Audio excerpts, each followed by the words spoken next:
दोस्तों, क्या आपके मन में ऐसे प्रश्न कभी नहीं आते कि हमारा ये जो यूनिवर्स है वो कैसे बना है या किसने बनाया है? साइंटिस्ट ने ऐसे कौन से एक्सपेरिमेंट या ऑब्जर्वेशंस किए हैं जिनके आधार पर ओरिजिन ऑफ यूनिवर्स की थ्योरीज को बनाया गया है? दोस्तों, हमारा यूनिवर्स कैसे बना, इस पर हम एपिसोड 1 में चर्चा कर चुके हैं। अगर आपने वह वीडियो नहीं देखा है तो आई बटन पर क्लिक करें। आज के इस वीडियो में हम एडविन हबल द्वारा किए गए एक्सपेरिमेंट और ऑब्जर्वेशंस को डिटेल में समझेंगे। दोस्तों, बहुत ही आसान है किसी भी पर्सन या यूट्यूबर के लिए बिग बैंग थ्योरी पर सवाल खड़े करना या थ्योरी को गलत प्रूफ करने का दावा करना, लेकिन दोस्तों उतना ही मुश्किल है समझना उन साइंटिस्टों के हार्ड वर्क और इंटेलिजेंस को जो उन्होंने उस थ्योरी को बनाते समय किया होगा। यूट्यूब पर आपको बहुत से ऐसे वीडियो मिल जाएंगे जिनमें बिग बैंग थ्योरी पर सवाल खड़े किए गए हैं या उनको गलत प्रूफ करने का दावा किया गया है। तो दोस्तों, वीडियो शुरू करने से पहले आपको बता दें कि हमने अपने YouTube channel per hour universe नाम से सीरीज शुरू की है, जिसमें आपको साइंटिफिक एक्सपेरिमेंट और ऑब्जर्वेशन के आधार पर यूनिवर्स की डीप एंड डिटेल जानकारी दी जा रही है। यह वीडियो इस सीरीज़ का दूसरा वीडियो है। अगर आपने अभी तक हमारा चैनल सब्सक्राइब नहीं किया है तो जल्दी से सब्सक्राइब करें ताकि कोई भी जानकारी आपसे मिस ना हो पाए।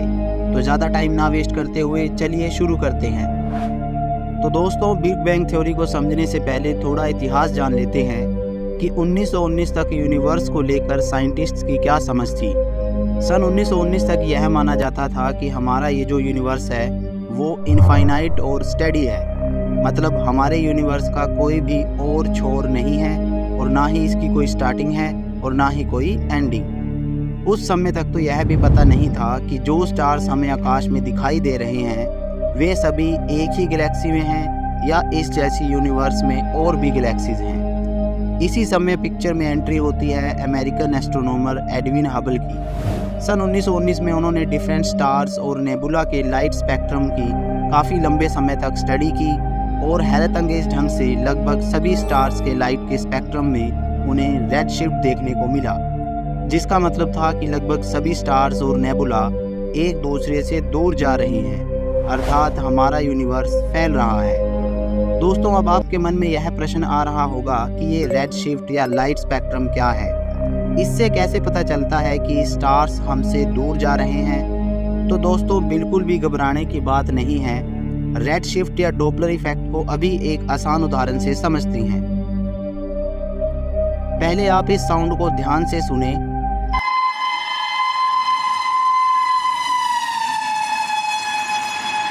क्या आपने इनकमिंग साउंड और आउटगोइंग साउंड में कुछ अंतर महसूस किया? जरा एक बार दोबारा ध्यान से सुने।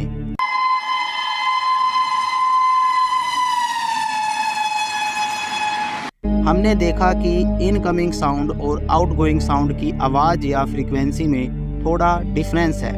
दोस्तों, डॉपलर इफेक्ट में भी किसी वेव की वेवलेंथ और फ्रीक्वेंसी में आया वो डिफरेंस जिसे किसी ऑब्जर्वर के द्वारा वेव के सोर्स के पास आने पर या दूर जाने पर महसूस किया जाता है।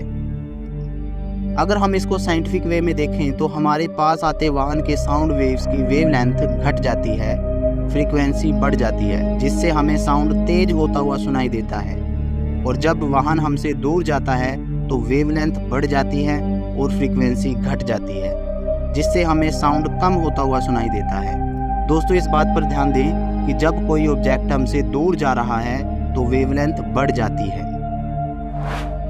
यही factor light waves, X-rays, gamma rays पर भी होता है। लाइट सोर्स के ऑब्जर्वर से दूर जाने पर वेवलेंथ बढ़ जाती है और लाइट सोर्स के ऑब्जर्वर के पास आने पर वेवलेंथ घट जाती है।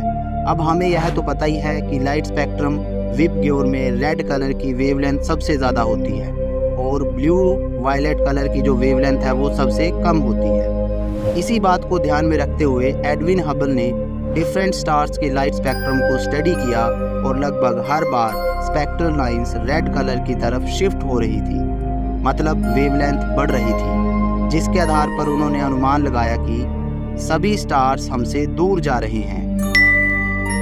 इसी तरह यूनिवर्स की ऑब्जर्वेशन करते हुए सन 1925 में एडविन हबल ने एक बार फिर साइंटिफिक कम्युनिटी को हिला दिया। उन्होंने यूनिवर्स की ऑब्जर्वेशन करते हुए पाया कि यूनिवर्स में हमारी गैलेक्सी ही अकेली नहीं है, बल्कि यूनिवर्स में ऐसी अनेकों गैलेक्सीज हैं जिनमें लाखों करोड़ों स्टार्स हैं।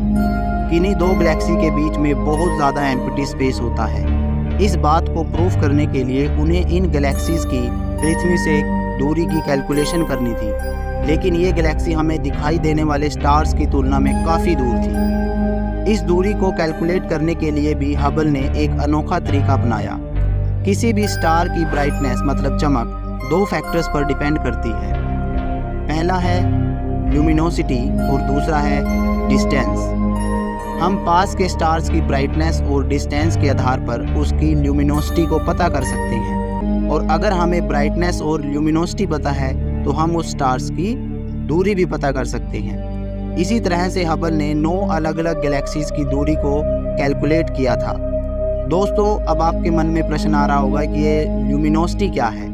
दोस्तों, ल्यूमिनोसिटी का मतलब होता है किसी भी लाइट सोर्स के द्वारा हर सेकंड उत्पन्न की जाने वाली लाइट एनर्जी की क्वांटिटी को ल्यूमिनोसिटी कहते हैं। मतलब एनर्जी एमिटेड पर second by the light source.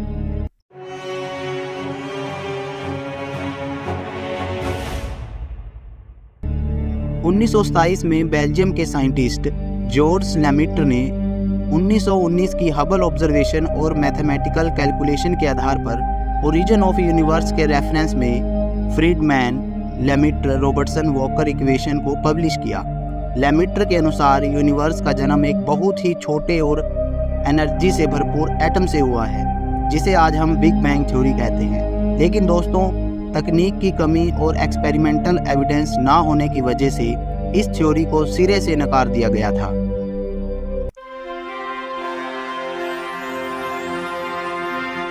दोस्तों, 1929 में हबल जब अलग अलग गैलेक्सीज की ऑब्जर्वेशन कर दूरी का पता लगा रहा था, साथ ही वह हर गैलेक्सी के स्टार से एमिटेड लाइट स्पेक्ट्रम और डिस्टेंस का एक इंडेक्स भी बना रहा था। उस समय तक यह माना जाता था कि यूनिवर्स के अंदर सभी गैलेक्सीज इस विशाल स्पेस में अनियमित रूप से गति कर रही होंगी। मतलब कुछ गैलेक्सीज पृथ्वी के पास आ रही होंगी और कुछ गैलेक्सीज पृथ्वी से दूर जा रही होंगी।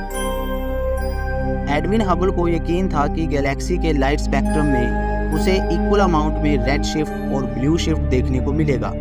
लेकिन दोस्तों, इंडेक्स के नतीजे बिल्कुल हैरान करने वाले थे। उसे लगभग सभी गैलेक्सीज के लाइट स्पेक्ट्रम से रेड शिफ्ट ही देखने को मिला।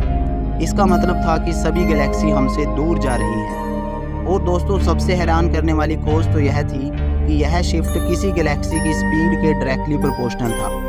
मतलब स्पेक्ट्रम में रेड शिफ्ट उतनी ज़्यादा होगी जितनी तेज़ी से कोई गैलेक्सी हमसे दूर जा रही है। इसका मतलब था हमारा ये जो यूनिवर्स है वो स्टेडी नहीं है, मतलब स्थिर नहीं है, और हमारे यूनिवर्स का लगातार एक्सपेंशन हो रहा है। हबल के इसी एक्सपेरिमेंट ने लेमिट्र की थ्योरी को एक ठोस आधार प्रदान किया। दोस्तों, हबल और लेमिट्र का expanding universe concept Albert Einstein के इनफाइनाइट एंड स्टेडी यूनिवर्स के बिल्कुल विपरीत था। बिग बैंग कॉन्सेप्ट ने उस समय दो अपोजिट संभावनाओं को हवा दी थी। पहली संभावना थी हबल और लेमिट्र का एक्सपेंडिंग यूनिवर्स कॉन्सेप्ट, और दूसरी संभावना थी फ्रेड होyle का infinite and steady state universe concept, जिसमें दूर जाती हुई गैलेक्सीज के बीच हमेशा नए सबस्टांस बनने का दावा था। दूसरे शब्दों में कहें तो गैलेक्सी जब एक दूसरे से दूर जाती है तो जो एम्प्टी स्पेस बनता है वहाँ पर नए सबस्टांस अपने आप बन जाते हैं। इस कॉन्सेप्ट के अकॉर्डिंग यूनिवर्स हर समय एक जैसा ही रहा है और रहेगा।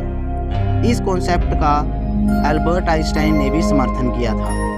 फ्रेड होyle ही वह व्यक्ति था जिसने लेमिट्र के कॉन्सेप्ट का मजाक उड़ाते हुए बिग बैंग आइडिया नाम दिया था।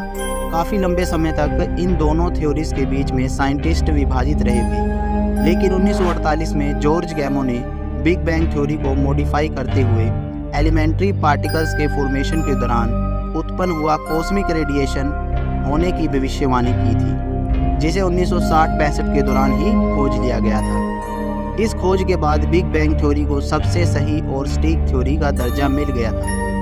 दोस्तों, अगर आप यह जानना चाहते हैं कि बिग बैंग से हमारे यूनिवर्स का जन्म कैसे हुआ और बिग बैंग के एक एक सेकंड के दौरान क्या हुआ, तो आप आवर यूनिवर्स सीरीज़ के एपिसोड 1 को देख सकते हैं।